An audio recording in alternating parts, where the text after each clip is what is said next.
नमस्कार दोस्तों, आज के इस वीडियो में हम भगवान राम के मृत्यु के बारे में बात करने वाले हैं। तो वीडियो को अंत तक जरूर देखें और हमारे इस YouTube चैनल को सब्सक्राइब जरूर करें, क्योंकि ऐसे वीडियो हम आपके लिए बनाते रहते हैं। भगवान श्री राम को भला कौन नहीं जानता है। जब भी बात आती है रामायण की, प्रभु श्री राम की छवि मानस पटल पर अंकित हो जाती है। श्री राम को विष्णु जी के 7वें अवतार के रूप में पूजा जाता है और पुराणों व शास्त्रों में भी उनकी महिमा का बयान होता है। त्रेता युग के पालनहारे प्रभु श्री राम को भक्त आज भी पूरे श्रद्धा भाव से पूजते हैं और उनकी भक्ति में सराबोर हो जाते हैं। प्रभु श्री राम के जीवन से जुड़ी कुछ ऐसी अनसुनी कहानियां हैं जो आज भी सोचने पर मजबूर कर देती है। रामायण और अन्य पुराणों के मुताबिक प्रभु श्री राम का जन्म 5114 ईसा पूर्व हुआ था। प्रभु श्री राम अयोध्या के राजा दशरथ के बड़े बेटे थे। उन्हें भगवान विष्णु का अवतार कहा जाता है। यही नहीं, उनके विशेष कृत्यों की वजह से उन्हें मर्यादा पुरुषोत्तम के नाम से भी जाना जाता है। प्रभु श्री राम से अयोध्यावासी काफी प्यार करते थे और उनके वनवास जाते ही वो अत्यंत दुखी हो गए। एक कथा अनुसार सीता की सती प्रामाणिकता सिद्ध होने के बाद सीता अपने दोनों पुत्रों कुश और लव को राम की गोद में सौंपकर धरती माता के साथ भूगर्भ में चली गई। सीता के चले जाने से व्यथित राम ने यमराज की सहमति से सरयू नदी के तट पर गुप्तार घाट में जल समाधि ले ली, चिकित्सकीय रूप से, जैविक रूप से नहीं।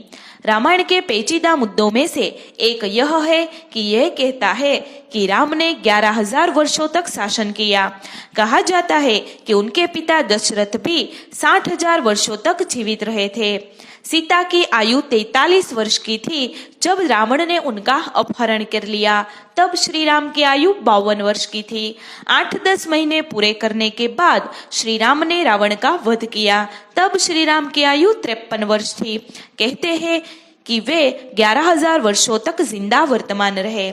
परंपरागत मान्यता अनुसार द्वापर युग के 8,64,000 वर्ष, राम की वर्तमानता के 11,000 वर्ष और द्वापर युग के अंत से अब तक बीते 5,121 वर्ष, यानी कि कुल 8,80,111 वर्ष। अतएव परंपरागत रूप के राम का जन्म आज से लगभग 8,80,111 वर्ष पहले माना जाता है। हिंदू शास्त्रों के अनुसार राम नाम सत्य है, एक बीज अक्षर है। राम नाम जपने से बुरे कर्मों से मुक्ति मिल जाती है। कुछ लोगों का मानना है कि इसको जपने से मृतक के परिजनों को मानसिक शांति मिलती है। इस दौरान राम नाम सत्य है सुनने से उन्हें ये एहसास होता है कि यह संसार व्यर्थ है। ऐसा माना जाता है कि जब राम वैकुंठ के लिए प्रस्थान कर रहे थे तो उन्होंने हनुमान को अमरता का वरदान दिया था। उन्होंने कहा कि हनुमान तब तक जीवित रहेंगे जब तक राम का नाम पृथ्वी पर पूजनीय है। इसी कारण से किसी भी प्राचीन ग्रंथ में हनुमान जी की मृत्यु का उल्लेख नहीं मिलता। वाल्मीकि रामायण के अनुसार एक बार यमराज ऋषि का भेष बनाकर राम से एकांत में वार्ता करने की इच्छा प्रकट की और ये शर्त भी रखी कि जो भी व्यक्ति उनकी यानी कि राम और ऋषि के बीच की बात सुनेगा उसे मृत्यु दंड दिया जाए। किंतु लक्ष्मण जी दुर्वासा जी के श्राप से भय से ऋषि यानी कि यमराज के शर्त को भंग कर श्री राम के पास महर्षि दुर्वासा की सूचना दी। इसीलिए राम ने शर्त के अनुसार लक्ष्मण जी का त्याग कर दिया।